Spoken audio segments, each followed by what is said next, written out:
Pusaka Naga Puspa.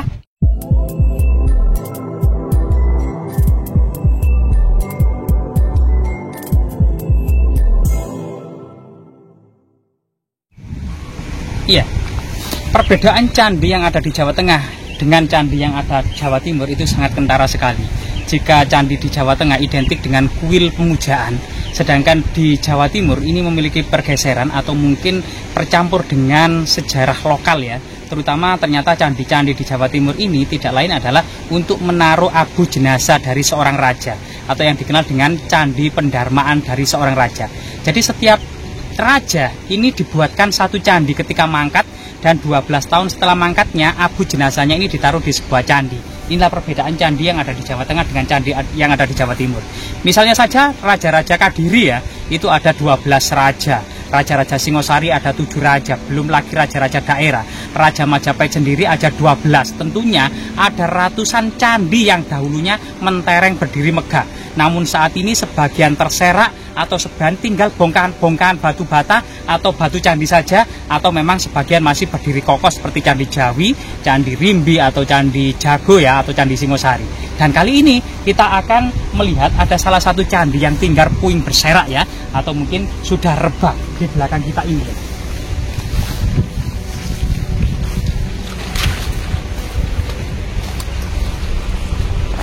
Sebuah lokasi yang memang berita Pararaton itu banyak nama pendarmaan, nama candi maupun lokasi desa tempat pendarmaan itu sendiri tercatat dalam Pararaton. Meskipun banyak tahun-tahun yang simpang siur ya di Pararaton. Di negara Kertagama juga ada nama-nama candi maupun kemudian desa tempat pendarmaan. Sehingga dari nama-nama desa, nama lokasi ini kita sampai saat ini itu kadang bisa mengidentifikasi meskipun sangat minim ditemukannya sebuah prasasti atau memang prasastinya belum ditemukan. Karena dalam negara Kertagama, Empu Prapanca menjelaskan setiap candi dicatat dalam sebuah prasasti, baik itu prasasti batu maupun lempengan tembaga. Selain memang dicatat dalam sebuah serat daun lontar, kan gitu. Nah, di belakang kita ini ada salah satu bentuk yang diduga dahulunya candi megah, namun saat ini itu tinggal reruntuhannya saja, teman-teman. Nah, ini.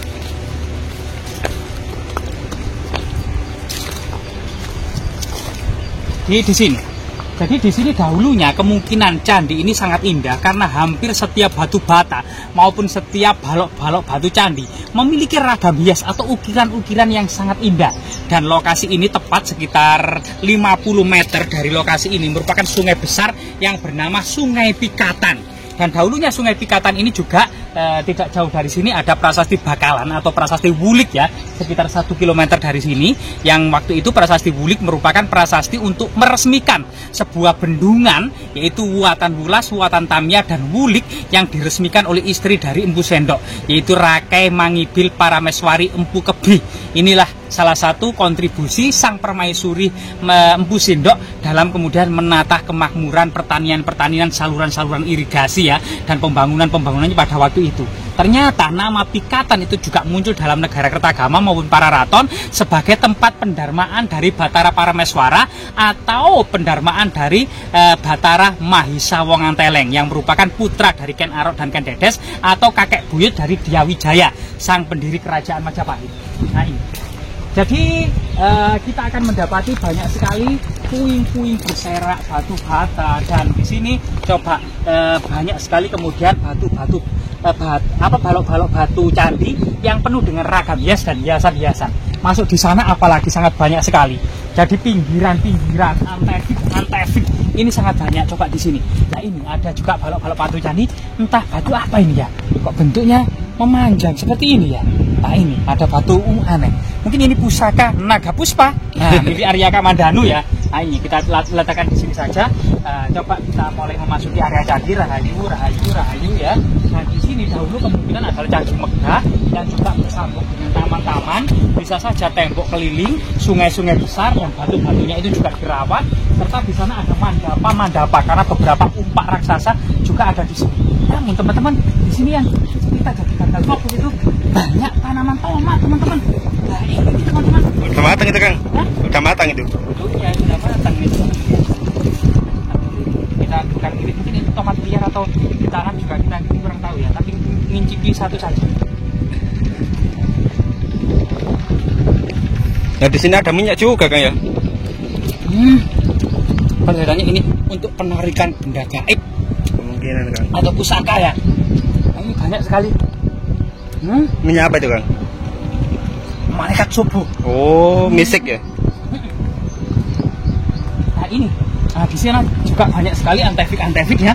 Coba kita keliling ya. Nah ini coba di sebelah belah. Jadi pohon raksasa ini yang dicengkeram akar pohon raksasa ini diduga ini adalah apa namanya candi yang sangat megah pada masanya. Namun tinggal puing berserak. Nah ini ada koin uangnya. Nah ini. Coba kita ke sana ya. Itu ada salah satu pohon raksasa yang rebah atau guling. Nah bahasa Jawanya itu ya. Dan juga memang coba di sini di bawah akar pohon raksasa ini banyak sekali batu-batu candi ya. Nah ini bahkan ketika pohon kamboja raksasa ini kemudian guling, lu ada pepaya matang teman-teman. Nah, inilah. Nah ini mencengkeram balok-balok batu candi, kemudian antefik, kemudian fragmen-fragmen batu bata kuno ini jejak kemudian berada di cengkeraman akar pohon raksasa ini ya. Banyak sekali teman-teman ya. Kemungkinan juga ada pusaka teman-teman ya. Biasanya Kang. Nah, biasanya di sini ada pusaka ya yang dicengkeram akar pohon raksasa ya. Loh ini ukirannya sangat indah Kang ya. Loh iya ini. Ini kan ya? Iya. Ini namanya ukiran ini namanya ukiran sulur gelung. Nah, teman-teman, bentuk gelung-gelung ini adalah lambang keabadian di masa lalu. Selain juga ceplok. Ceplok itu sendiri adalah bunga-bungaan indah gitu ya, ceplok. Nah, ini adalah sulur-sulur gelung. Ini antefik gitu ya. Banyak sekali. Dan coba di sini juga sangat indah sekali. Misalnya pinggiran-pinggiran batu candi gitu ya. Nah, ini ada antefik pinggiran-pinggiran. Itulah di sini luar biasa sekali keindahannya, menyiratkan sebuah. Nah, selain kemudian batu bata kuno, balok batu candi, ragam hias floral, dan ini juga banyak sekali fragmen tembikar. Fragmen tembikar juga banyak. Kemudian ini adalah jambangan ya untuk wadah air. Pada waktu itu tinggal bibirnya saja. Kemudian ini juga alat-alat upacara yang juga bermotif ya. Kemudian era kerajaan Majapahit ya. Nah ini. Dan batu batanya salah satunya yang tersisa adalah juga batu batanya bermotif indah. Juga hiasan sulur-sulur gelung gitu ya. Nah, dan luar biasa sekali. Ceplok sulur gelung. Nah ini kok ini juga ada besar kan? Kala. Kemungkinan ini kala. Ini adalah gigi kala ini kan. Buta itu Kang ya? Apa? Yang buta kala itu? Iya, kala makara yang kala makara. Di ambang pintu atas masuk bangunan candi. Ini fragmennya giginya seperti ini. Dahulunya kemungkinan candinya sangat megah dan sangat besar. Iya kan? Ambang pintu kalah yang ada di atas ya. Nah, banyak sekali kan.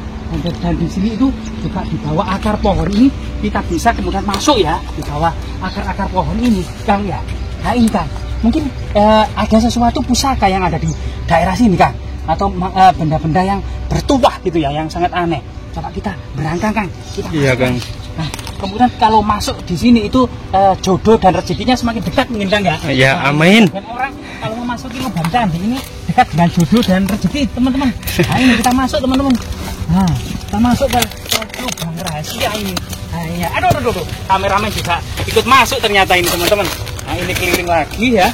Jadi dari berita pikatan ini ada beberapa prasasti yang memang ya yang ada di pikan ini. Tapi bangunan ini menyiratkan era kerajaan Singosari maupun era kerajaan Majapahit. Nah ini ada jejak lantai. Ini adalah struktur lantai yang terbuat dari batu bata ya. Kemungkinan ini adalah kotaknya yang tersisa itu ya, bagian pojok dari bangunan candi itu sendiri. Nah, ini teleknya apa ini kan? Bukan ya? Bukan. Floral ya? Iya. Nah, floral ya. Jadi ini banyak sekali teman-teman. Coba ke sini saja ini.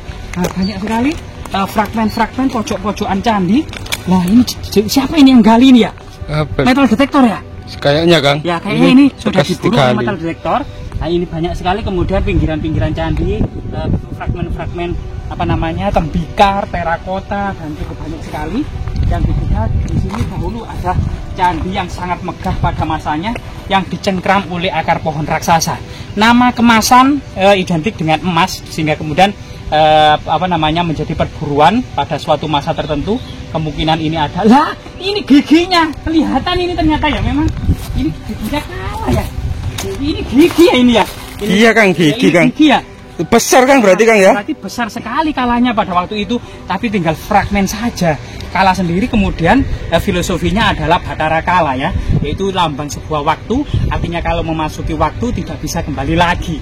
Dan di sini, jadi dimungkinkan memang candi ini pada masanya dengan bersumber pada para raton, kitab negara Kertagama, prasasti Mula Malurung itu identik dengan kemudian putra dari Ken Arok dan Ken Dedes, yaitu Batara Parameswara atau Mahisa Wongateleng ya ini. Jadi Kerajaan Singosari ini merupakan pendahulu dari Kerajaan Majapahit.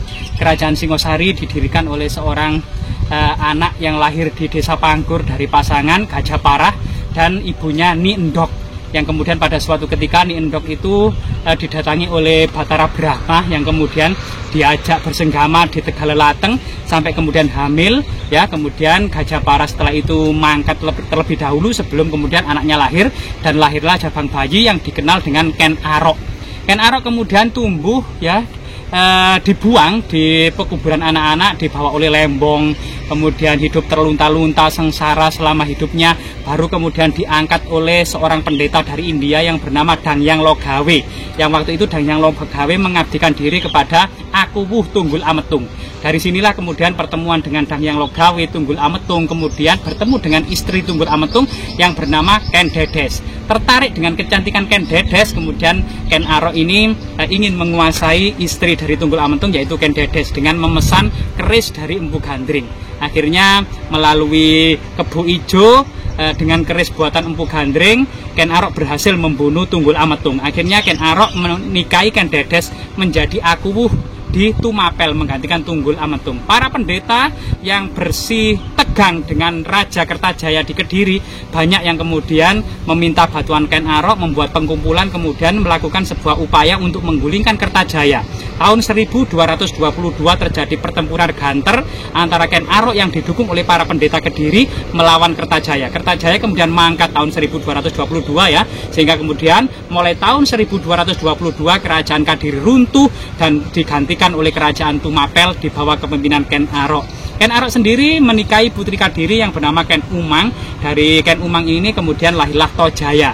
Sedangkan Ken Arok sendiri dari pernikahan dengan Ken Dedes melahirkan Batara Parameswara atau Mahisa Wongateleng. Sedangkan waktu menikah dengan Ken Arok ternyata Ken Dedes ini sudah hamil tua yang melahirkan Anusapati. Dari kemudian Anusapati inilah kemudian lahirlah Wisnuwardana, lahirlah Kertanegara. Dari Batara Parameswara ini kemudian lahirnya Narasingamurti, dan dari Narasingamurti lahir Dyah Lembutal, dan dari Dyah Lembutal lahirlah Sang Ramah Wijaya, pendiri kerajaan Majapahit. Sehingga kemudian Ken Arok dan Ken Dedes yang diliputi sejarahnya penuh dengan legenda ini kemudian tidak lahir adalah leluhur raja-raja Singosari dan raja-raja Majapahit. Semoga kemudian candi yang sangat megah pada masanya ini, yang saat ini tinggal reruntuhan, ini kemudian suatu saat nanti diekskavasi, direstorasi dan dipelihara ya, kemudian dan dirawat sebuah kompleks bangunan suci pada masanya ini, terutama umpak-umpak raksasa yang ada di sana ada 16 buah, itu bisa terkumpulkan dan kemudian dituliskan sebuah kesejarahannya, sehingga generasi yang akan datang bisa mengetahui kesejarahannya, makna dan pola-polanya serta perjuangan para leluhur kita. Semoga bermanfaat.